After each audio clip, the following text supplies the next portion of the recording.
Chief Minister Atishi. Remember, after Kejriwal, now Atishi, no friendly fight in the India bloc. Let's go across to my colleague Niyamika, who's joined by Alka Lamba on the broadcast. Let's listen in. होना चाहिए उस पद पर एक महिला मुख्यमंत्री बैठी है, उसका सम्मान होना चाहिए था, लेकिन आतिशी खामोश है। उन्हें बोलना होगा कि वो अपने आप को परमानेंट मानती हैं या टेम्परेरी मानती हैं। जवाब तो मिलेगा, ये अपमान हम नहीं सहेंगे। और सबसे बड़ी बात, दिल्ली का मुद्दे आज हवाएं जहरीली हैं। हजारों लोग एम्स, मेरा घर बिल्कुल मेन रोड के ऊपर है, एम्स में एम्बुलेंस आते जाते हुए अस्थमा के बच्चे बुजुर्गों को दम तोड़ते हुए दिल्ली में हमने देखा। जहरीली हवा, 10 साल कम नहीं थे। यमुना का पानी जहरीला, अपराध की राजधानी दिल्ली। हाँ, और लाए क्या आप लोग भ्रष्टाचार में, एक एक करके सब आप जेल जाते रहे, आपके मंत्री छोड़ते रहे। सो बिल्कुल भ्रष्टाचार मेरे लिए और दिल्ली का विकास सबसे बड़ा मुद्दा रहेगा। जरूरत थी कि 10 साल में शासन और प्रशासन मिलकर काम करते, दिल्ली की बेहतरी के लिए करते, लेकिन पूरे 10 साल में शासन और प्रशासन आपस में लड़ते रहे, जिसका खामियाजा मेरी दिल्ली को उठाना पड़ा। भाजपा और आम आदमी पार्टी दोनों सत्ता में है, दिल्ली केंद्र में, और यहाँ पर दोनों को मिलकर काम करना चाहिए था, लेकिन दोनों ने आपसी लड़ाई में मेरी दिल्ली को बर्बाद किया है। शीला दीक्षित जी का समय मुझे याद आता है, जब अटल बिहारी वाजपेयी जी देश के प्रधानमंत्री थे, शीला जी मुख्यमंत्री थी। अटल जी ने शीला जी का हाथ पकड़ा हुआ और मेट्रो में साथ सफर करके मेट्रो का उद्घाटन होता था। वो राजनीति थी, लेकिन आज क्या किया आप दोनों ने मिलकर? चाहे वो भाजपा हो, आम आदमी हो पार्टी हो, दिल्ली के अपराधी हैं, दिल्ली के दोषी हैं। मैं दिल्ली हूं, मैं अपने आप को दिल्ली कहती हूं, क्योंकि मैं बाहर से, जैसे अरविंद केजरीवाल जी, आतिशी जी, संजय और मनीष सिसोदिया, ये दिल्ली में आए हैं। मैं दिल्ली में नहीं हूं, मैं दिल्ली हूं। मैं दिल्ली की मिट्टी में पैदा हुई, पली बड़ी, स्कूल, राजनीति, सामाजिक संघर्ष 30 साल का यहाँ किया है। और बहुत दुख होता है कि दिल्ली को बर्बाद होते हुए, दिल्ली के लोगों का दम घुटते हुए जहरीली हवाओं में और अपराध में हमारी बेटियां सुरक्षित नहीं हैं। और सद्भावना की हम बात कर रहे हैं, लेकिन दोनों पार्टियां देख रहे हैं वोटों के लिए धर्म की राजनीति पर उतर आई है, है ना। आज मैं वही कह रही थी, मैं सुन रही थी, केजरीवाल जी को लग रहा है कि अब धर्म के मंदिरों के बाहर जाकर हमारे जो गुरुद्वारे के पंथी हैं, हमारे मंदिरों के हैं पुजारी जो हैं, उनको लिए कुछ, उनको मैं कहूंगी लालच देने की कोशिश कर रहे हैं। लेकिन मैं पूछती हूँ, इमाम आपने घोषणा की थी 17 महीने से तनख्वाहें क्यों नहीं, ये हमारे पुजारी और पंथी पूछेंगे। पादरियों के, गिरजाघर के पादरियों के, क्या उनका वोट कम लगा आपको, इसलिए उनको आपने निकाल दिया? तो ये धर्म की राजनीति की कोई जगह नहीं है।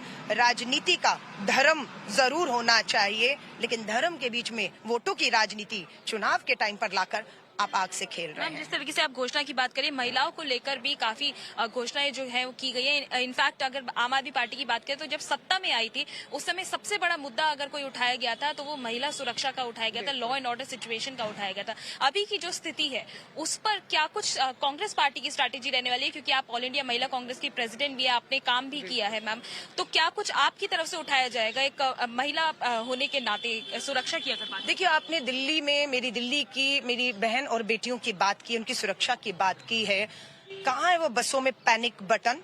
दिखाइए कौन सी बस में पैनिक बटन है।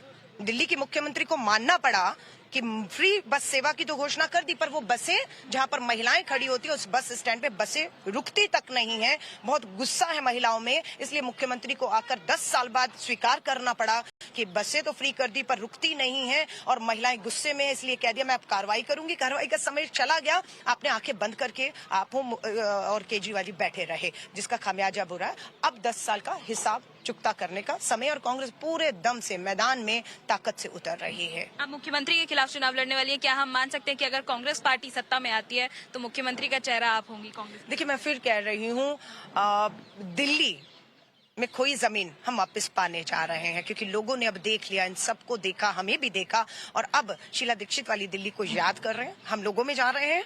चुनावों की घोषणा भी नहीं हुई पर हमारी टिकटें, हमारे उम्मीदवार घोषित हो चुके हैं, हम मैदान में उतर चुके हैं। पहले जनता फैसला करेगी, जनता ने जो फैसला जब किया हमने सर माथे पर लिया है, और अभी मुझे पूरा विश्वास है जनता एक बार फिर बड़ा बदलाव करने जा रही है, और विधायक चुनकर आएंगे, सर्वदलीय बैठक होगी, पार्टी तय करेगी, जो फैसला अभी है या बाद में सर माथे पर होगा। सीटों पर मैम आपको लग रहा है कांग्रेस पार्टी चुनाव जीतने वाली है? देखिए, 48 तो अनाउंस कर दी हैं, अगर आज बात करेंगे तो 48 तो सीटें हम ताकत से लड़ेंगे, मजबूती से लड़ेंगे, और दिल्ली में दिल्ली के लोग कांग्रेस की वापसी। एक आखिरी सवाल मैम पूछना चाहूंगी मैं, प्रधानमंत्री नरेंद्र मोदी ने आज आम आदमी पार्टी को आपदा कहा है कि लोगों को आपदा में धकेल दिया, जिस तरीके से आम आदमी पार्टी ने सरकार चलाई है, उस पर आपका क्या टेक है?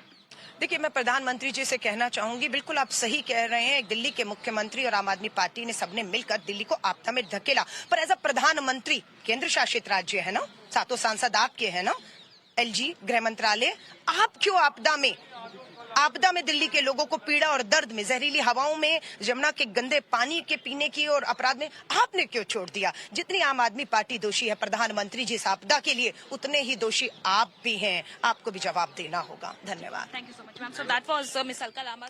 All right, Alka Lamba of the Congress Party, they're all set to fight the Delhi elections against Atishi from the Kalkaji constituency. Remember, Aam Aadmi Party has won that seat back in 2015 as well as 2020. Atishi won it last time around in 2020. So we'll have to wait and watch how this battle really moves forward. With that, it's time for a short break. News and updates will continue on the other side. Stay tuned.